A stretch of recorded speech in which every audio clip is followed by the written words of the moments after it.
Hey everyone, welcome to Gadget Mix. In this video I'll be comparing the Omega Speedmaster Moonwatch with the very popular Omega Seamaster 300M. So this is the latest generation of the Seamaster, and the one which I recently bought, this is the previous generation Speedmaster. This was a impromptu purchase.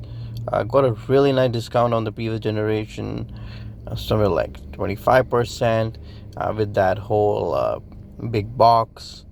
With that comes with nice extras, a free NATO strap. I just couldn't resist, so I bought myself the Speedmaster, and this is the Haselite version. So which one should you go for? Because Haselite is the cheapest one in the Speedmaster range, and Seamaster is Seamaster. If you want to get the cheaper one, you get the one with the strap, and that is like around $1,000, maybe $900 to $1,000 cheaper. But the strap is worth it. If you get it separately, it would cost you much more, somewhere in the north of $1,500. So get the one with strap, with this metal bracelet, and then you can swap it for NATO or leather strap. Anyway, which is the better watch? Which one should you go for? I'm a watch enthusiast, and I love both of the watches. So if you are going to buy your first Omega, or if you are a watch enthusiast, or if you're not a watch enthusiast and you just want a single watch that does it all, get a Seamaster. And the reason is it is much more modern. It uses a much more refined movement. It is self-winding. And what does that mean? Which means if you wear it, it will self-wind itself. Any vibration will charge, or whatever you want to call it. You don't have to manually wind it like the Speedmaster. This is a manual wind watch. We'll come back to that, but let me give you a few more reasons. The Seamaster has a see-through back. It is possible to get a see-through back on the Speedmaster, but for that you will have to go for the Sapphire version, which has a see-through back. The cheaper one, this one, the Haselite, which is considered much more legendary, this does not have a see-through back. The Seamaster looks much more modern. It comes with a sapphire crystal, a very nice ceramic bezel which you can move around easily, with single hand on this side. I think it's anti-clockwise, right? Yeah, it's anti-clockwise. It has a date window on the 6 o'clock. There's no date on the Moonwatch, Speedmaster Moonwatch, and it just looks much more modern. People know that James Bond wore this watch. He has been wearing this watch, I think, since 1994, 1995. Pierce Brosnan wore the quartz version, and that had the non-wavy dial. This is the latest one, and it has the wave dial. And to be honest, the wave dial has a nice 3D look on it. It looks absolutely amazing, if you ask me. And it feels much better on my hand. The bracelet is so good looking. This has metal polish. This has shiny polish. The bracelet is also much more modern, just like the Submariner, which this model directly competes with. You can easily increase the length of it by just pushing it. It says push, just push it, and boom, you can increase the length of it. So nice. You can do it on the fly. So this is a much more modern watch, and you can. And talking about the winding, as I told you, it can self-wind itself. It has if you want to manually wind it, you can do that yourself. Just unscrew the crown and do the manual wind. It supports that as well, and it has 300 meters of water resistance. The Moonwatch has 50 meters water resistance. It costs more. It has, and this Seamaster has that iconic helium escape valve. Granted, nobody's going to use that, but it's worth it. It's actually worth knowing that it exists. It is giving homage to its history. It's a very well made watch. It will easily last you like forever. Now, what I don't like about the Seamaster is, compared to the Speedmaster, is the history.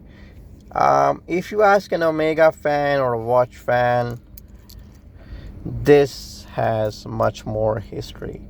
This is the iconic Moonwatch. This watch was actually worn on the moon, and it was even worn by the Jeff Bezos during his space flight recently. It's an iconic watch, and Omega is proud of it. That said, the Haselite version, you can see that it already has got some scratches. The Haselite is the original Haselite one. It looks incredible from sides. I mean, look at that dome. It looks like a fucking flying saucer. Anyway, sorry for swearing. It looks so much more modern to the Omega enthusiasts. But if you ask a non-watch guy, the Seamaster looks better.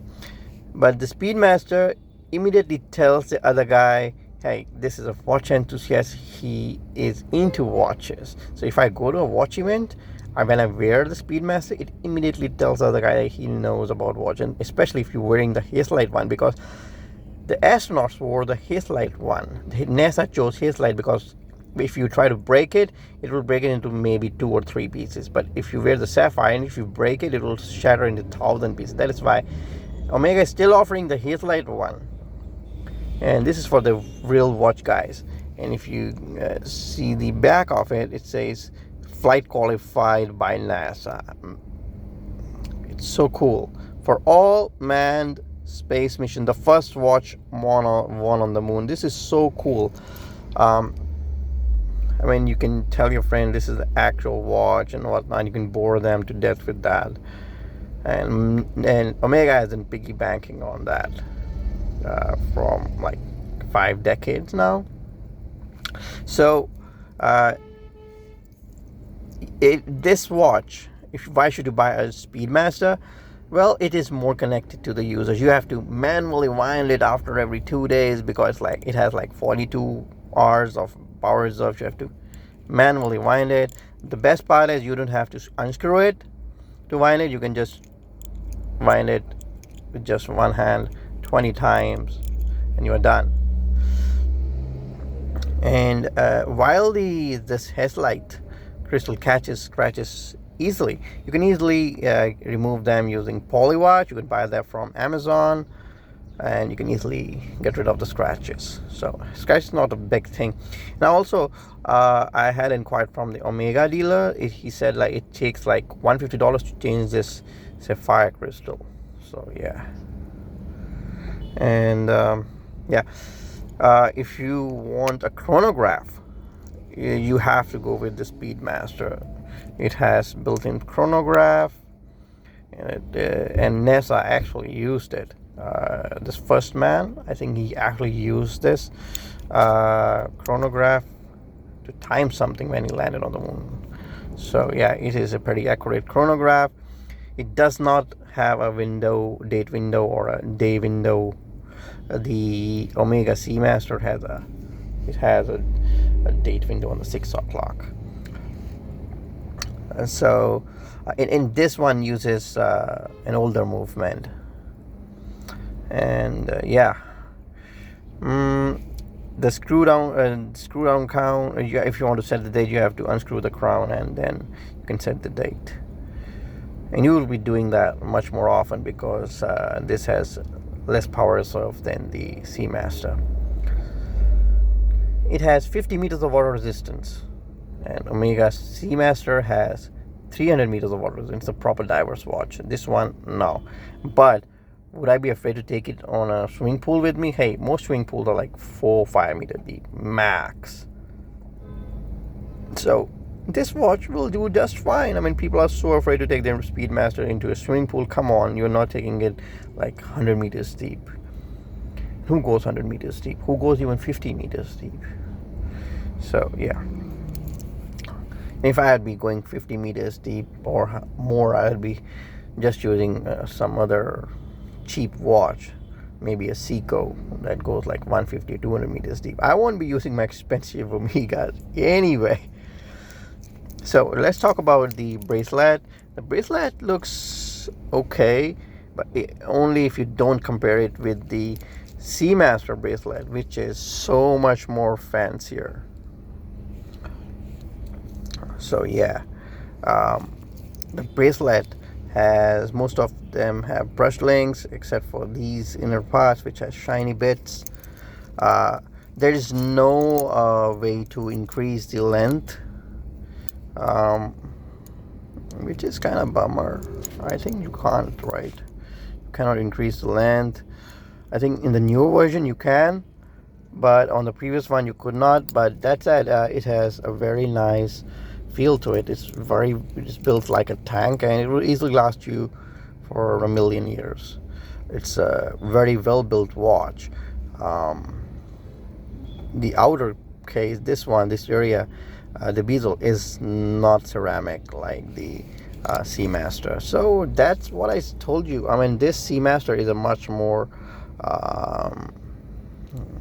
modern watch in all ways, in every single mean. But if you are a watch enthusiast, if you want to make an impression on your favorite watch meet, the Speedmaster is the one to go for.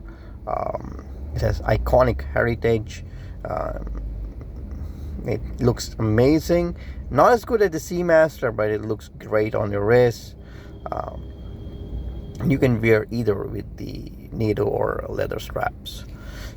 So yeah, if you have the money, I would say if you're buying your first Omega, get the Seamaster first, and then aim for Speedmaster. And that, if you want a 2-watch collection, these would be the only 2 watches you would ever need, honestly.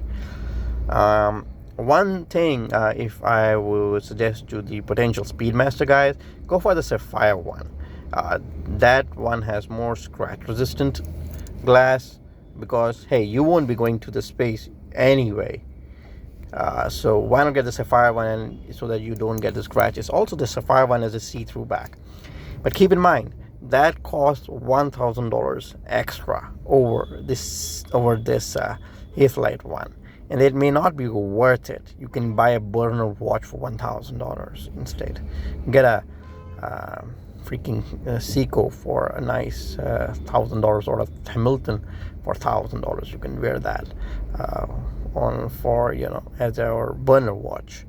So anyway, to keep the TLDR or to TLDV, too long didn't view, buy the Seamaster. Better watch than the Speedmaster, but you can't go wrong. If you want to stay connected with your watch more, you're a watch geek, definitely go for the Speedmaster. If you're a casual guy who just likes watches, doesn't want to wind their watch after every 2 days or so, and you prefer if you prefer a date window and a proper diver's watch that looks better, go for the Seamaster Professional. It's cheaper, looks better than the Speedmaster Professional. That's all about you guys. That's all about it. Hope you like this video. Give this video a like to show your appreciation. That's all I need from you guys, nothing else. And please subscribe for more watch videos and tech videos like these. Bye bye.